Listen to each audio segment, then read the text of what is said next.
Hi అందరికీ, welcome back to my channel. ఏంటి ఏ Domino's నుంచో పిజ్జా ఆర్డర్ చేసి ఇంట్లో కట్ చేస్తూ ఇలా ఓవర్ యాక్షన్ చేస్తున్నాను అనుకుంటున్నారా? అస్సలు కాదు. ఇది ఇంట్లోనే నేను ప్రిపేర్ చేసిన పిజ్జా, అది కూడా వితౌట్ మైదాతో చాలా హెల్దీగా చేశాను. ఈవెన్ కిడ్స్ కూడా ఏ డౌట్ లేకుండా హ్యాపీగా ఎంజాయ్ చేయొచ్చు. అది ప్రొసీజర్ చెప్పేస్తాను రండి. ఒక పెసరపప్పు తీసుకొని ఒక 3 hours బాగా నానబెట్టేస్తాను. ఆఫ్టర్ 3 hours పెసరపప్పు ఇలా బాగా నానిపోయింది. సో ఇప్పుడు దీన్ని జార్లోకి వేసుకునేసి మిక్సీ పట్టేసుకుంటున్నాను.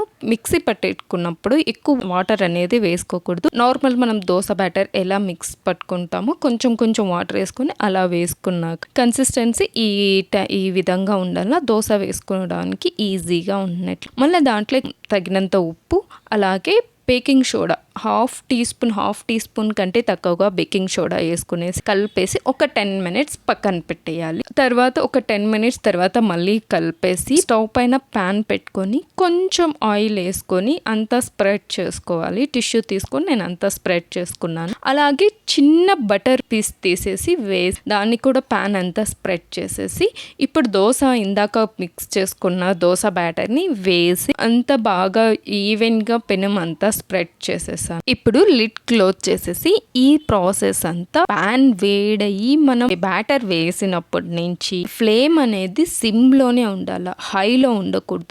ఇప్పుడు లిడ్ ఓపెన్ చేసేసి బేస్ అనేది వన్ సైడ్ కాలింది, ఇంకో సైడ్కి నేను ఫ్లిప్ చేసుకుంటున్నాను. ఇలాగా స్లోగా ఫ్లిప్ చేసుకోవాలి, లేదంటే తొనిగిపోయే ఛాన్స్ ఉంటుంది. ఇలా ఫ్లిప్ చేసుకున్నాక ఇలాంటి ఫోర్క్, అలాంటిదనే కాదు ఫోర్క్ ఏదన్నా తీసుకునేసి ఇలా హోల్స్ లాగా అలా చేసుకోవాలి. అలా చేశాక పిజ్జా సాస్ అనేది మనకి జనరల్గా ఏ సూపర్ మార్కెట్లో అయినా దొరుకుతుంది. మనకి ఇక్కడ బ్రాండ్తో అవసరం లేదు. సో పిజ్జా సాస్ ఏదైనా సరే, ఏ బ్రాండ్ అయినా సరే తీసుకోవచ్చు. నేను ఇక్కడ ఫ్లేమ్ అనేది ఎక్కడ ఆఫ్ చేయలేదు, నేను సిమ్లోనే పెట్టి కుక్ చేస్తున్నాను కాబట్టి అలాగే స్ప్రెడ్ చేసి ఇక్కడ vegetables, red capsicum, green capsicum, onion slice, mushroom, అలాగే కార్న్, ఇలా 1 by 1 అన్ని వేసుకుంటున్నాను. నెక్స్ట్ వచ్చేసి పన్నీర్ అనమాట. పన్నీర్కి నేను ముందుగానే సాల్ట్ అలాగే కొంచెం కారం వేసి కలిపేసి చిన్న పీసెస్గా చేసుకొని పెట్టుకున్నాను. పన్నీర్ని కూడా పెట్టేసుకున్నాక చీజ్ మీకు ఎంత కావాలంటే అంత చీజ్ని వేసుకోండి. ఎక్కువ కావాలంటే ఎక్కువగా, తక్కువ కావాలంటే తక్కువగా చీజ్ తురిమేసుకొని వేసుకునేసాక